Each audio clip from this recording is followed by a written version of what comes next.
Now we are ready to rock.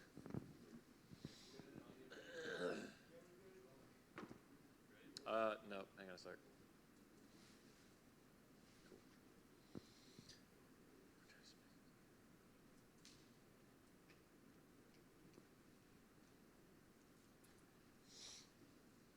Ready to rock.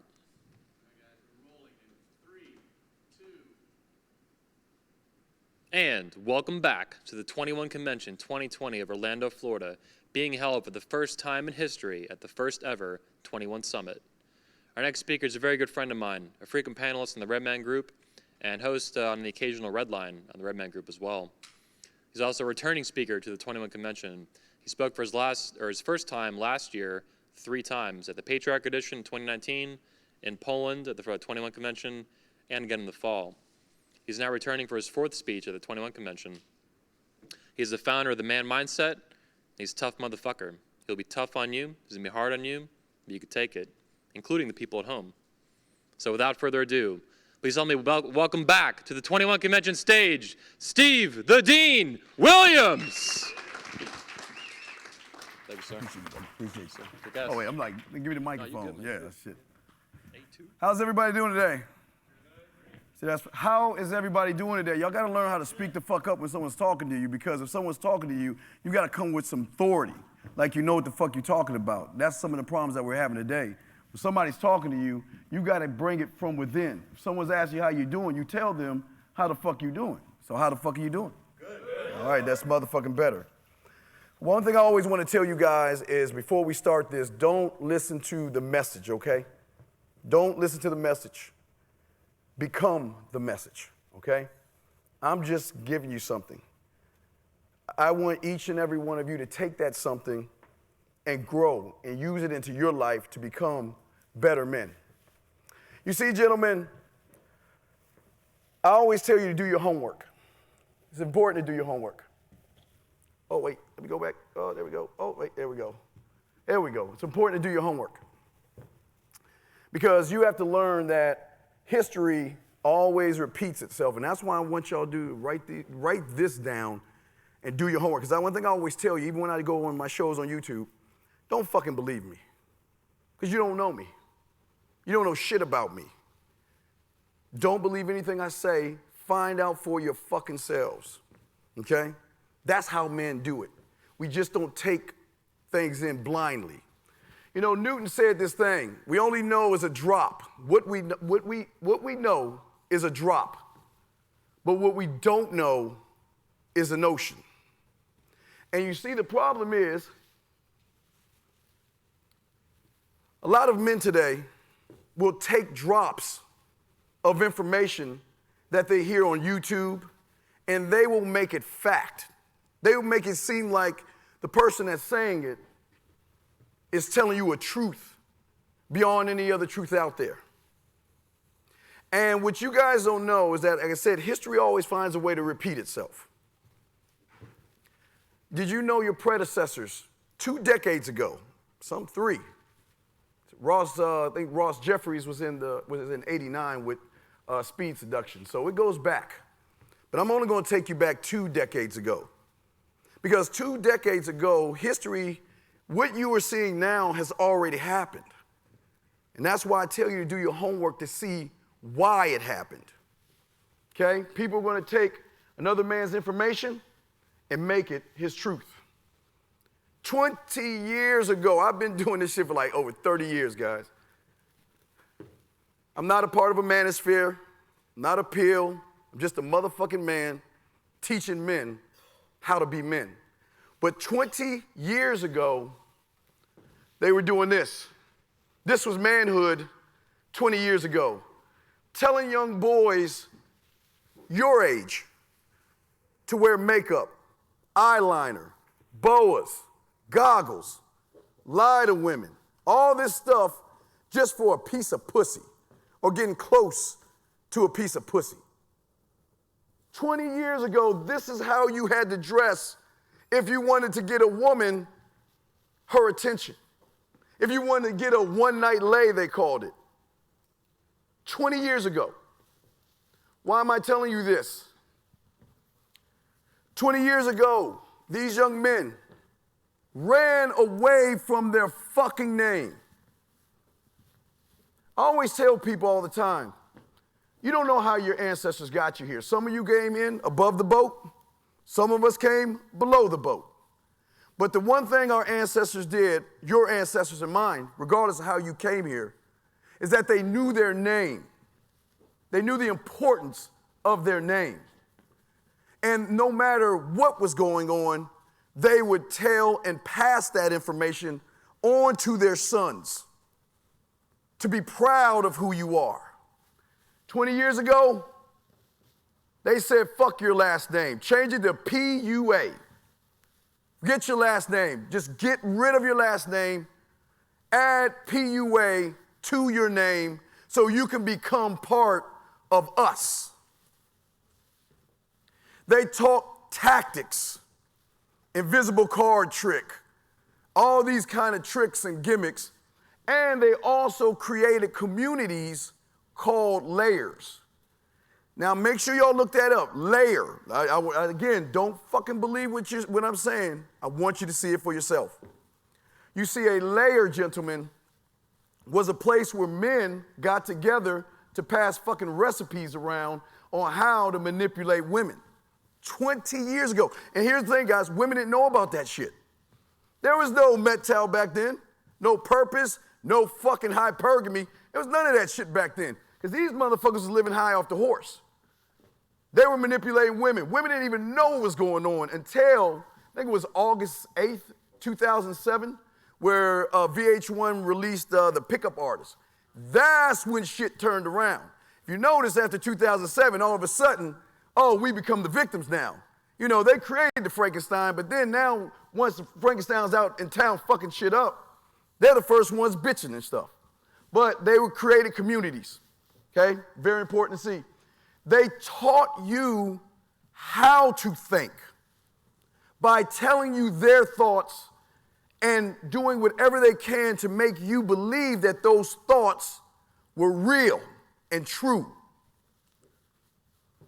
But let's look at 20 years ago versus today, because history does repeat itself. You see, 20 years ago, like I said, they would get rid of their name and put PUA in front of their names, or RSD and whatever the fuck, BITCH, I don't give a fuck. They just took all these things and put it in front of their names. What are they doing today? It's the same thing. Taking you guys away from your name. Saying that your name is not good enough. Be part of us. Be part of a group where they got you saying MGTOW, SYSBM, a bit more of that fucking in your name. Now they're on this no flap thing. That's the new thing, whatever, but, you know, it's what it is. Also, 20 years ago, they came up with their own language. 20 years ago, AFC, NAG, Escalate, HV, High Value. These were things that were going on 20 years ago, gentlemen. And what are they doing today? It's the same thing. Be on your purpose. Female nature. Hypergamy. Pushing it to a point where you're so caught up in this shit, you're just regurgitating what they're saying because you're following them and not yourself. Because, gentlemen, let me tell you something about hypergamy I want to say about this shit.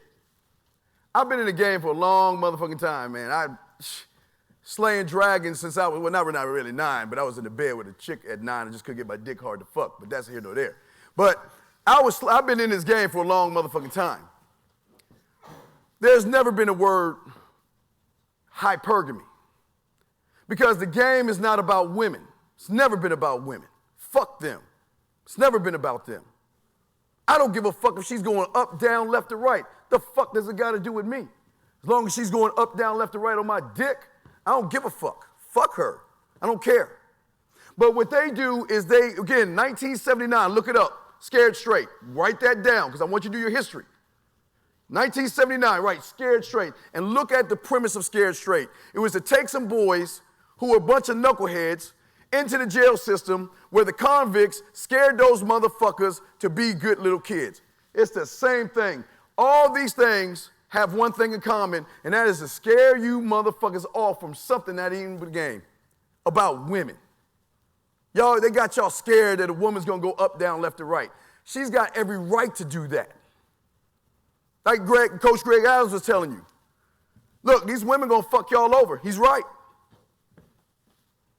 But what I'm trying to tell you, I want to try to prevent the fuck over by you motherfuckers learning that this is some bullshit. See, if you learn more about yourself and create a motherfucking standard, then you don't have to worry about Coach Greg Adams telling you what it is because you would already be prepared.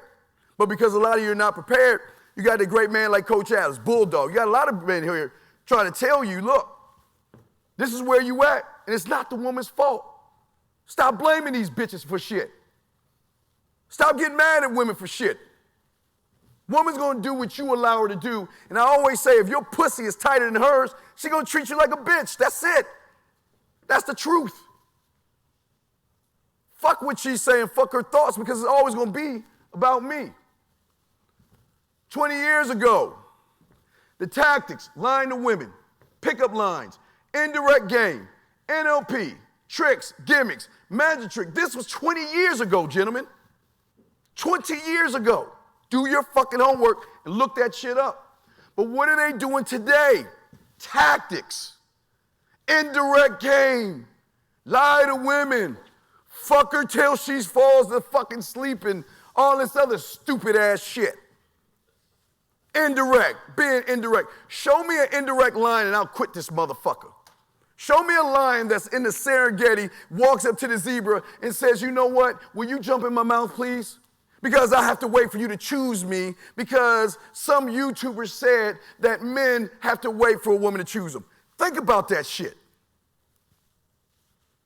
20 years ago, like I said, they created layers, and I'm talking about all over the world. Afghanistan, Pakistan, Russia, India, Japan, Hong Kong, the Philippines, China, Nova Scotia, Wales, they did it in Mexico, Jamaica, east coast of the side of the country. Everywhere around the world, they had layers 20 years ago. And today, they have created cuddle parties for men. Don't believe me? Look that shit up. Because it's okay to be emotional, and it's okay to tell everybody your feelings, and oh, the poor women were so mean to me, and man, fuck you and your fucking feelings. That's the problem with y'all. Y'all all in your feelings and shit. The fucking these women, what is so special about a woman where you got a fucking bitch, whine, moan, and complain about her instead of just walk the fuck away? Because you are the fucking opportunity. You're no woman's option. Nobody's option. 20 years ago, again, they created a cult 20 years ago where you young boys took the umbilical cord out of mom, well then and now, took the umbilical cord out of mom, and you have attached it to some YouTuber that represents mom. Because when the real motherfuckers challenge those guys, you will be the first one to protect that cult leader. Because what he's telling you, you think is fact. And half these motherfuckers can't get pussy. Let's be real. Look at some of the motherfuckers talking all that shit. Do you really think they're getting pussy? Do you really think they're getting pussy? Because if you're getting pussy, how can you bitch about women if you fucking? If you got pussy day in and day out, the only complaint you should have is my dick is sore. I need to put some ice under my balls because this bitch wants my dick right now. I just got done fucking her. Keeping this shit all the way 100. Like you say, see, if you guys take a drop of information, okay, and you don't know that person and you make it as truth, you go away from your nature, you go away from your last name, you go away from the thing that made you who you are. You go away from your ancestors, like I told you, above the boat or below the boat, however they got there, you're saying, fuck you. You're saying, fuck you, I don't need you anymore. For some of you, you might be the last of your kind because you believe some of these motherfuckers so bad, you don't want to create anything. You're not looking at your future. You're not looking at a bloodline because they got you thinking that every woman is fucking evil. Yeah, hey, guess what? They're evil when you're a bitch. You're goddamn right they're evil. Because the way a woman treats me or you is not going how she's going to treat me. I'll be goddamn. She's not going to do that bullshit to me. You want to know why? Because I have a fucking standard. And that's what I'm trying to get you guys to have today. You know, my boy, one of my best friends, Rosebud Bitterdose, he's an ex-pimp. I love that motherfucker. He's had a show, he was on American Pimp. Great thinking man. He's been in the game for what, 40, 50 years. I call him the Yoda of the game. See, I was a gigolo. I used to get paid corporately to fuck women. I was never a pimp. And as a gigolo, I'm on the island with pimps, but to me, he's the Yoda of the game. Because I don't have no women on the street bringing me money. I just have individual bitches paying me to just cuddle with their ass and shit. Bud says this, you can't win today's game with yesterday's score. You can't win today worrying about what a motherfucker did to you yesterday. You can't win today when you're worried about, oh my God, she's so pretty. How am I going to talk to her? How am I going to approach her? What am I going to say?